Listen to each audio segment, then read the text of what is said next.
I get shot down, beat, and thrown in a bad place, and I can't find the words or what else I should say. 'Cause tonight I know. Okay, I'm Steve Staples. I'm one of the lead guitar players in the Iceman Special. Where are you from? Well, I spent most of my life in New Orleans, but I was born in Oklahoma. Okay. And you're living now in Olia? Is that how you say that? Oakdale. Oakdale? Okay. Oakdale. All right. And when you were growing up in your household, was there a lot of music? Were your parents fans of music? Did you have Yes. music influence? Yeah. My grandmother was a piano player. She played piano and organ in the church, and she also played in a band that traveled around. They were on television and played dates and stuff like that. Okay. And so, and my parents always had a record player, and my mother could play the piano as well. So every time my parents would have people over, they would play the piano and stand around the piano and sing. Yeah. And I loved that. Yeah. And it was the same thing at my grandmother's house. And my grandmother wrote music, and she had me from when my father went to the Korean War, right after I was born, and we moved back to Oakdale and stayed with my grandmother for 2 years. And she said, I mean, I was on her knee every day while she was practicing and playing the piano. Oh, wow. Okay. So I don't remember that. Yeah.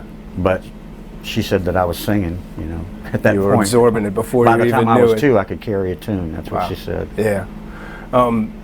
When did it first start to impact your life, like as far as your memories go back, such a big musical influence?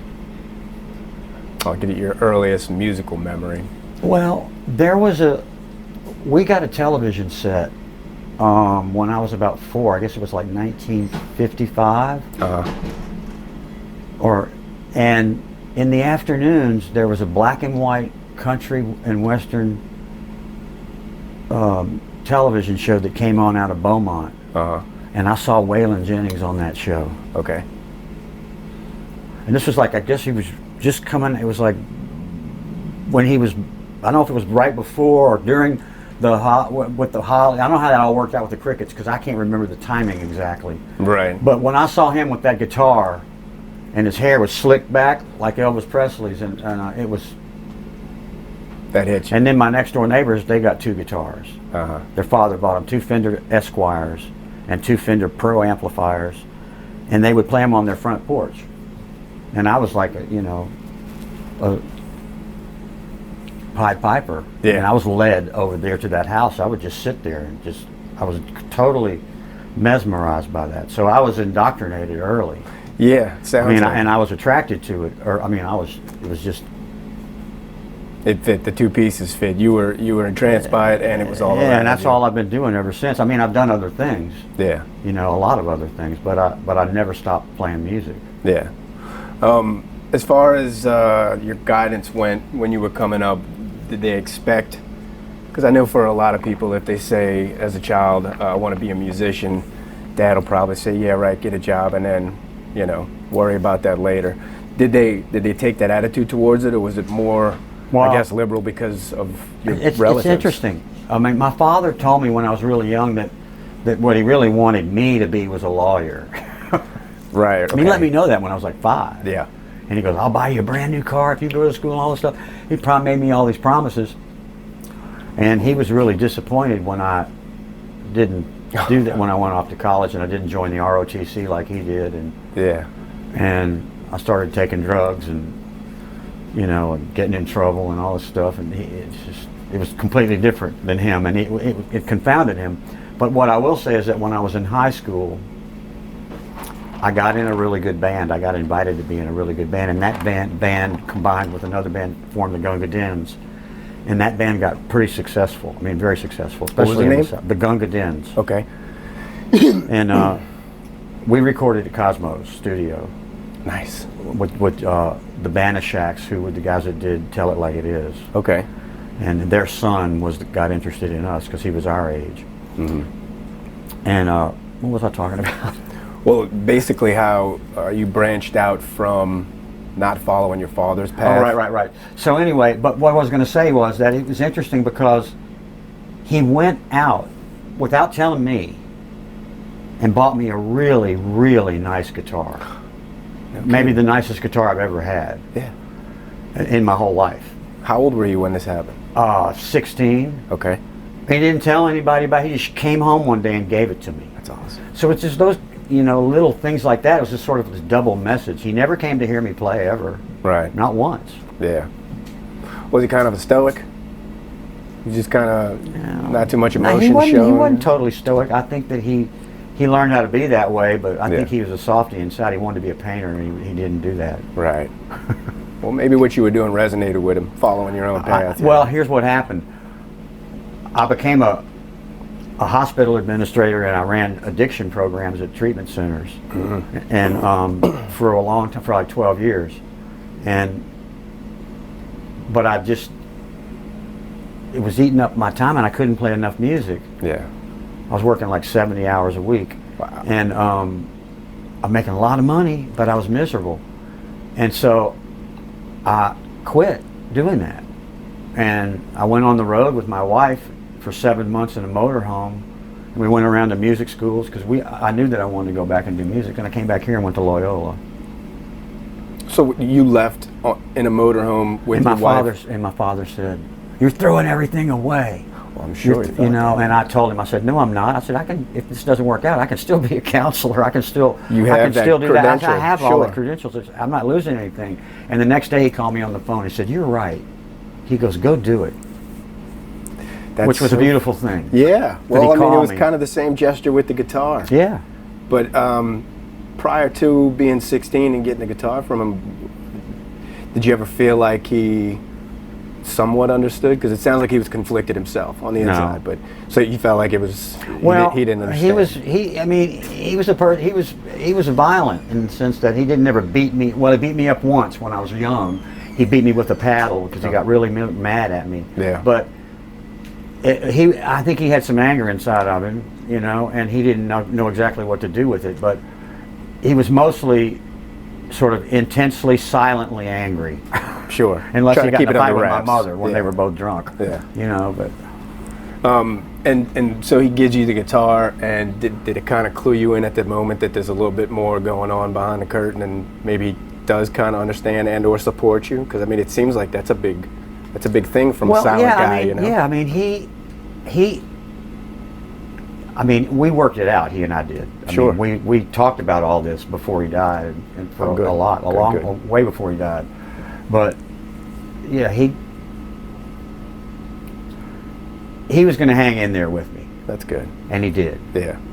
That must have really propelled you forward, I think, in your mind. It did. Because leaving in a motorhome and dropping everything is a big step. I thought that I didn't think that he was proud of me because he was so disappointed that I didn't sort of follow in the footsteps that he laid out for me. Sure.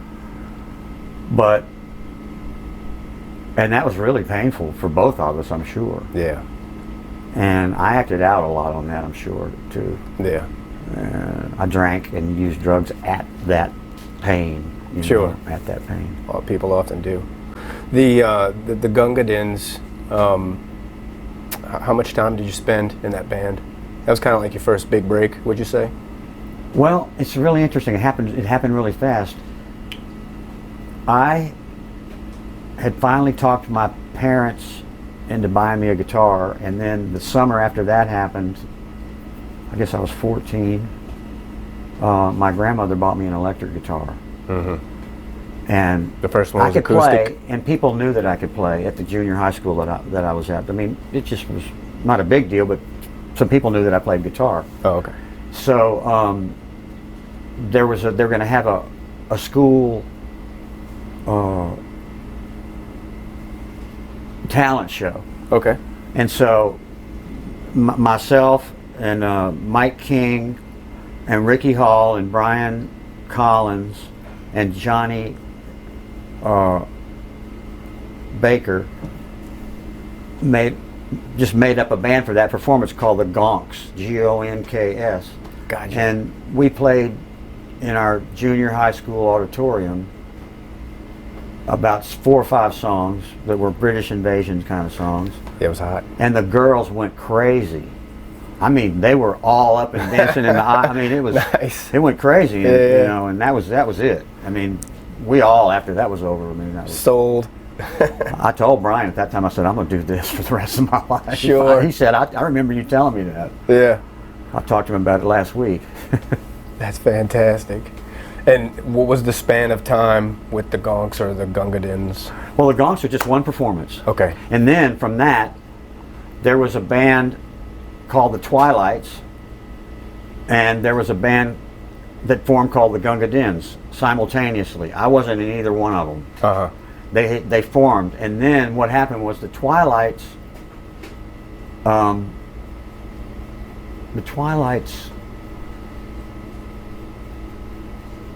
we didn't like our bass player that much, and we liked the bass player in the Gaunga Dyns, and the Gaunga Dyns were going to break up because the two guitar players and singers were going off to college, and that was going to be the end of that band. Gotcha.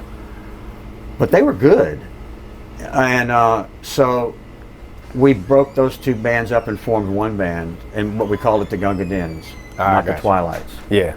And we had Neil Lundgren and Bo Bremer were singing, and they could sing like the Everly Brothers. I mean, they could really sing. They were both super talented. Yeah.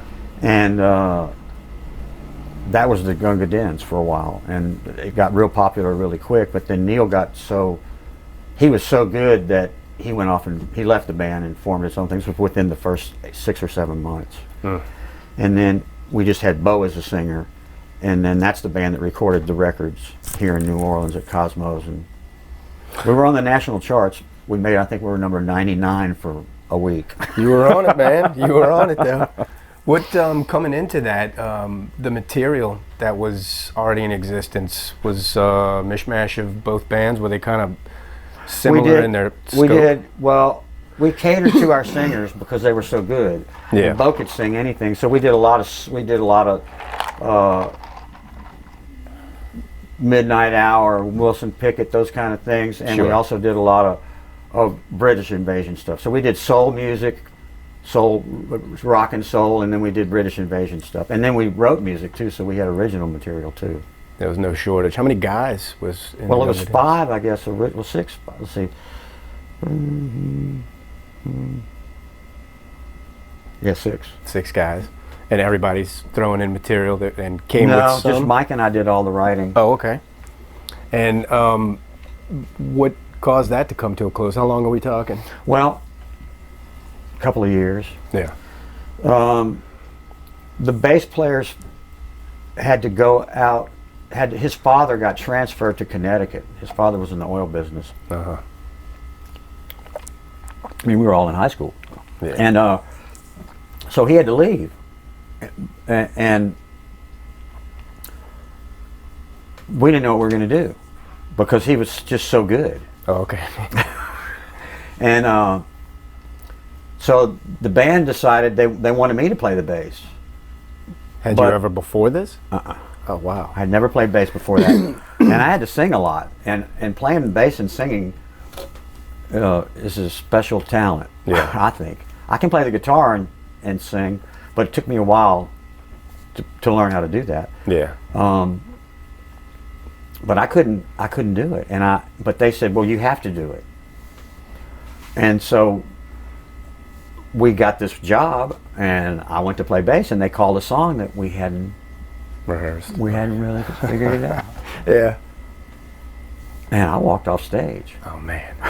and they kicked me out the next day. Oh, okay. And they got the lead singer to play bass and sing, I mean, And he why could did do they it. do that in the first place? and he could do it. Yeah.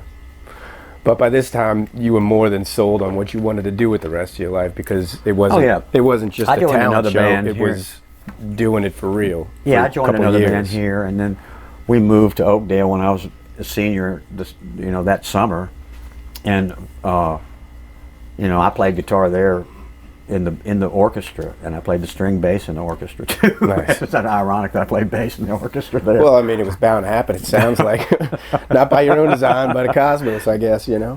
The span of time that you got in the motorhome with the wife and left. This is after everything that we've been talking about, or it's in the midst of that? Is it in the middle of that? It's after all of what we've just been talking about now. Okay. This was like when I was 40. Gotcha. Yeah, because you were a counselor for 12 years, right? Right. Okay. So this is the end of that. I was a counselor from when I was like 30 Yeah. till almost 42. Yeah. And I still did it part-time. So the Gaunga Dyns you're no longer with the Gaunga Dyns. Well, actually, I am. But we're not doing anything right now. But I'm saying like at that point in your life, right. back then, you're gone. They keep playing. What do you do yourself personally? Because we're not quite up to the counselor part, right? Here's what I did. I went to school at LSU, and I met a bunch of guys there, and it was a singer-songwriter thing happening then. You know, the Dan Fogelberg, and just there was a lot of singer-songwriters. James Taylor. This early 60s, early mid 60s, late 60s. Late 60s. Okay. And I sold that electric guitar, which was a stupid thing to do, and I bought an acoustic guitar. All right.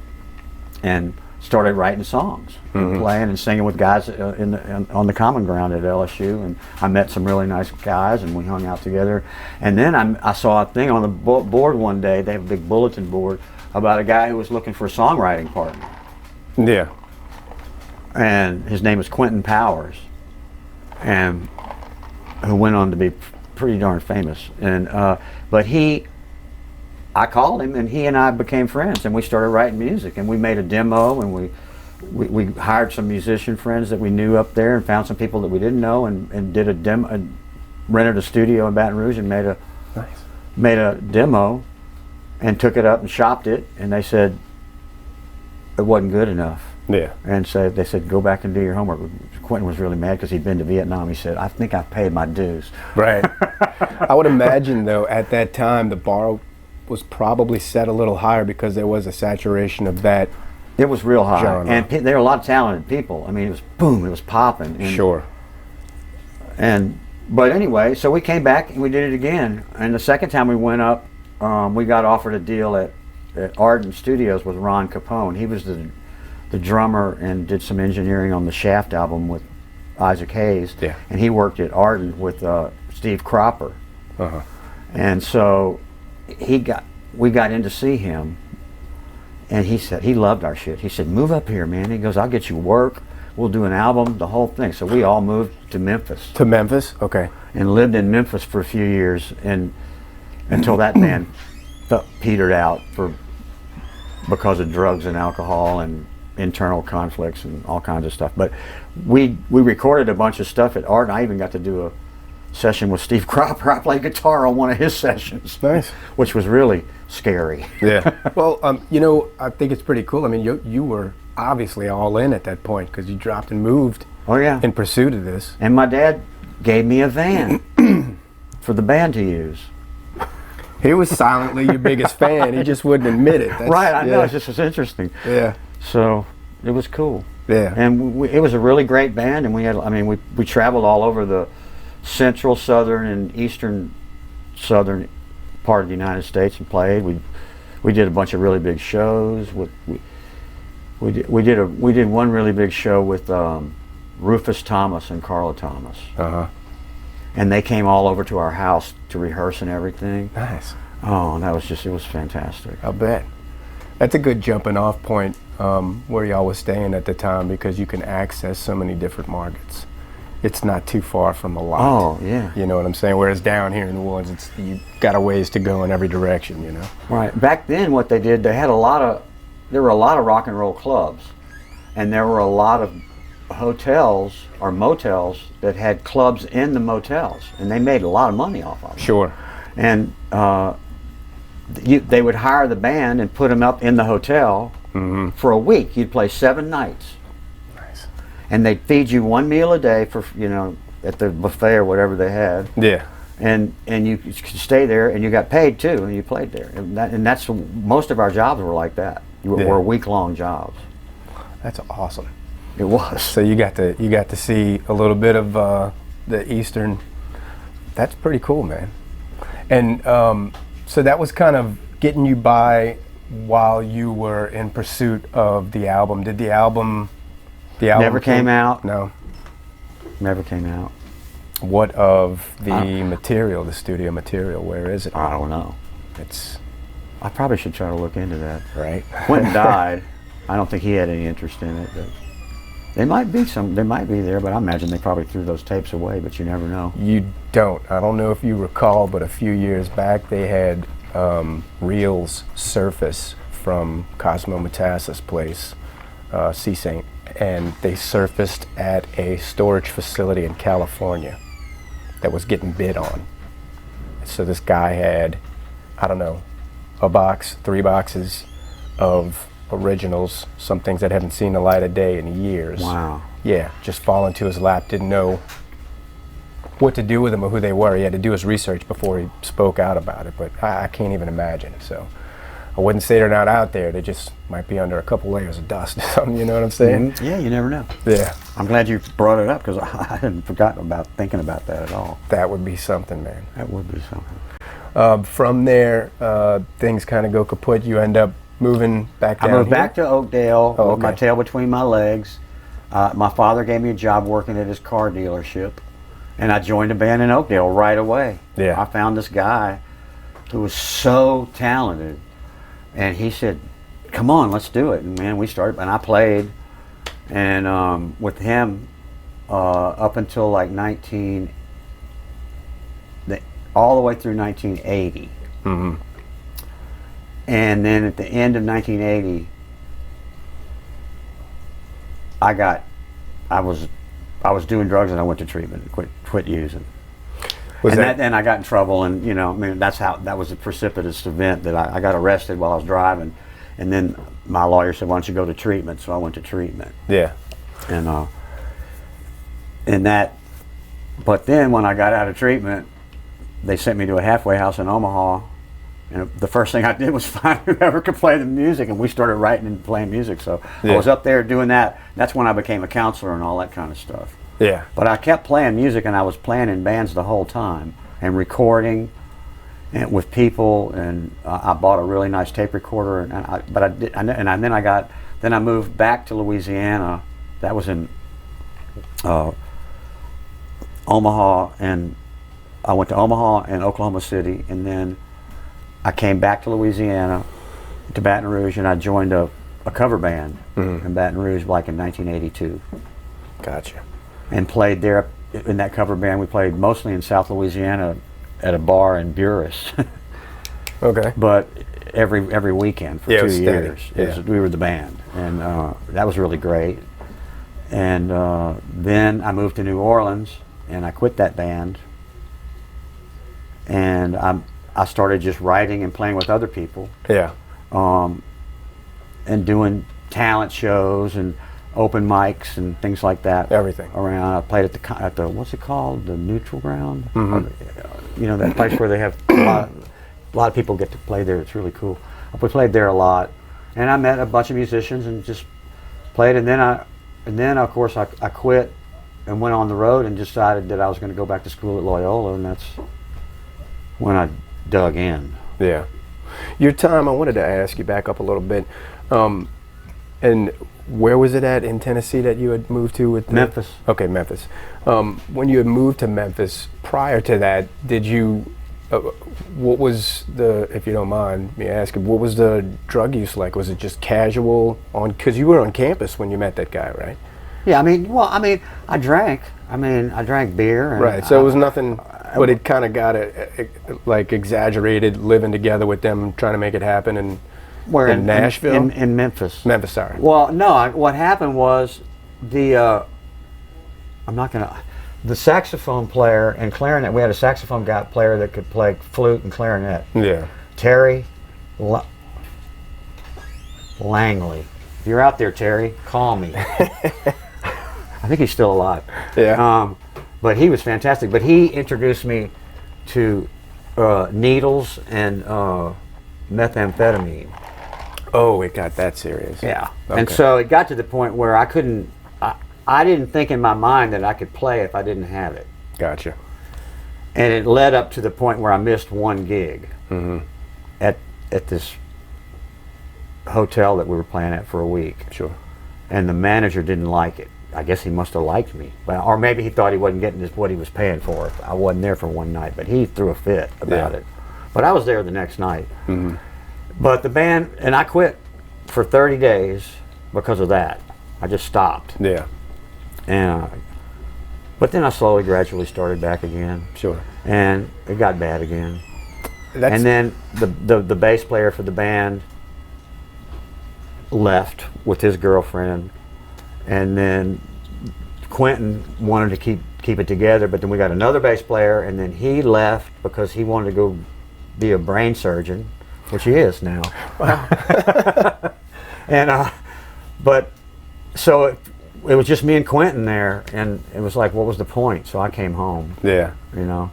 It's probably got to be a fine line to walk, to remain deeply entrenched in music, but also sober, as opposed to any other occupation you could pick on earth, because it just seems like they go hand in hand. It's just one is always around the other, you know. Right. So I'm sure it's not been easy. And so was that kind of the tipping point for you, where you started missing, or you started to realize how it was affecting your music? Yeah. Yeah. Okay. Well, I mean, I got sober, so. Yeah. But I mean, that was the start, at least the genesis for you making a change in your life. It was a revelation to you that something's wrong. Oh, yeah. Yeah. Gotcha. And then you moved back down here, and I was a counselor. Yeah. Okay. And but I was playing music on the side. I was in bands the whole time. Yeah. And then I moved to New Orleans. I got hired to run a program out at River Oaks. Okay. I worked out there for a while, and then I moved to Slidell and ran a program over there with the same doctor that I was with over here. He and I are still good friends. And this must have been like a real stable time in life, because it was the longest stretch so far, yeah. right? It 12 was great. years. Yeah. It was great. As far as musically, how do you feel like your life was going on the music side of things for that span of 12 years? Because, I mean, the focus had been shifted. It was good. I was writing stuff. Okay. I'm real happy about what I was doing. Sure. I mean, because I was creating. You Yeah. know, I was not idle. Mm-hmm. My spare time was spent at that tape recorder playing my guitar and doing multi-track recordings and Sure. stuff. Yeah. Did you, were you in the pursuit of a band, a full band at that time with gigs and things, or was it more of... No, I was in a band. So, okay. But for a while. But when I moved to New Orleans, I wasn't in a formal band for a while, but then I found some people that were in recovery, who I'm still friends with all of them, and we formed a band. Oh, cool. And we played a lot of dances, recovery dances, and retreats and things like that. That works. And that was a lot of fun. And then we played rock and roll a few times. Nice. And that was fun. And then at the end of that is when I decided I was going to get back into music full time, and we went on the road. Gotcha. And we built a recording studio inside of the motorhome. We had a full piano, Yeah. an 88 key digital piano, and we had a 12-track tape recorder, Yeah. and an electric guitar, a small amplifier, and acoustic guitar. What year was this? This was like 1990. Okay. That was still kind of uncommon then, I think, right? I mean, how many... It was uncommon. Yeah. Definitely uncommon. That's what I'm trying to frame it up. I'm not 100% on it, but I mean, I don't think that was an everyday thing you would find. How did that come to be? I mean, obviously it was to suit y'all's needs at the time, but... Well, the woman that I was married to at the time, her name is Diane, she wasn't happy with what she was doing. She wasn't doing anything, and she was very well educated and super smart, and she played piano. She was a really good piano player, and so she had a full-size grand piano in her living room. Beautiful. And so she thought maybe I want to do that too. And I said, well, I think I want to go back to school. So what we did was we went around the country, and we also investigated music schools in Nashville. We went to Belmont, we went to Vanderbilt, and we went up in the north, and we went to Boston, to Berkeley, and you know, I finally decided on Loyola because they gave me a scholarship. Okay. You know. Yeah. And so that's what we did. But she decided that she was going to work. She decided not on that trip. She figured out she didn't want to do the music thing. Yeah. And so I went back to school. I was in Stanton. I was in class with Stanton Moore. Nice. Yeah, Galactic. Yeah. That's awesome. And so you came back down here and pursued classes at Loyola, graduated. No, I didn't graduate. Didn't graduate? It was expensive. I mean, even though I had a scholarship, it was only a partial scholarship. Yeah. And I inherited a small amount of money, and I made the decision to use that money to open up a guitar shop because I had a part-time job. Yeah, I had a question about the guitars. I got a part-time job in the summer. Yeah. Working at a guitar at Foster's Guitar Shop, which was the coolest shop here. It was so cool for a long, long, long time. They had a bunch of luthiers in there. It was just popping all the time. They were great. And I loved it. And I saw that you could make a lot of money on vintage guitars. And so I quit school and opened up the guitar shop. Okay. And got in a really good blues band called Merritt and the Bloodhounds. And we played all over this part of the country, and we won the House of Blues band competition one year for the southern part of the United States. And they flew us out to California, and we played at the Hollywood. Nice. Hollywood House of Blues. Yeah. Yeah, it was cool. It was a great band. Really good. We did make an album, and it's out there. Awesome. You've never been able to jump in the deep end real quick, have you? You just decide you want to pursue something and see how it goes after you get there, right? Yeah. But it's worked out. I mean, you've had some of your greatest opportunities. I did want to ask you a little bit more. Maybe you could tell them where and the name of your guitar shop, where it's located. Oh, my guitar shop is called International Vintage Guitars, and it was here in New Orleans for 28 years, and we moved to Oakdale during COVID, and we like it there, and we're going to stay there. Yeah. Doing pretty good there. That's awesome. I believe that's it, man. I wanted you to tell them what you all have going on, because actually today y'all are releasing an album, and you could. Yeah, we're releasing a new album that we recorded mostly at Studio in the Country. It's called Zycordia. The name of the band is the Iceman Special, obviously, and we're excited about it. Yeah. We got a video with it, which is good too. Yeah, I am too, man. Like I said before we started recording, I went to that show last year during Halloween, and the light show. It's a submersive experience. It is. Do you know what I mean? And I really enjoyed that.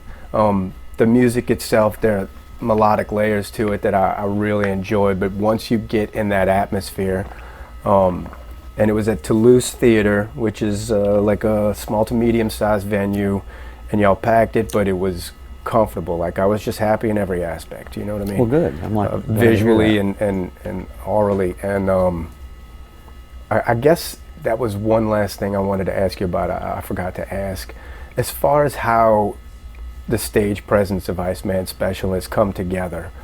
Can you talk a little bit about? I don't know exactly what my question is, but I want you to kind of tell me how you got to where it is, because it's something else. It's something to see. Okay, I will say this. Hunter and Charlie and Will are super creative around deciding what to do about the stage. And I mean, from the very get-go, like, we got hired to do, when we first started, maybe in our first 6 or 8 months that we were together, we got a gig playing out in Metairie, around where the airport is, at a little bar out there that has live music all the time. Great little bar, and you have a whole corner. You have a whole corner of the bar. The band can set up in the whole corner. And so we went out there, and Hunter and them bought white sheets. And they hung white sheets from the floor to the ceiling all the way around where we were. So we had backdrop was all white sheets. Yeah. And then we had black lights, and then they decorated all in there with other things hanging. And those people couldn't figure out what the hell was going on. I mean, they had like a concert in their little bar that night. It pulls you in. And yeah, and so we've tried to do that every chance we get. And I'm going to say that it's not so much me, but I sure take to it well. Yeah, I like it a lot. It's enjoyable playing in that atmosphere. But every little thing counts, and I think that deserves mention. Y'all's show posters are gorgeous. Every little thing helps, you know. Yes, it takes a lot of work. There's a lot of moving parts, you know, including lawyers and taxes and managers. That's the dirtier and side, agents, the under the rug side. And those lights are expensive. Yeah, I bet. But it's great. I mean, yeah, the lights are. Kudos for it. I really enjoyed myself. Taylor Bryan. I hope these guys get out and see y'all, because I really enjoyed myself on so many fronts, man. Well, thank you. And I thank you for your time. I nice appreciate to meet you, it. David. All right.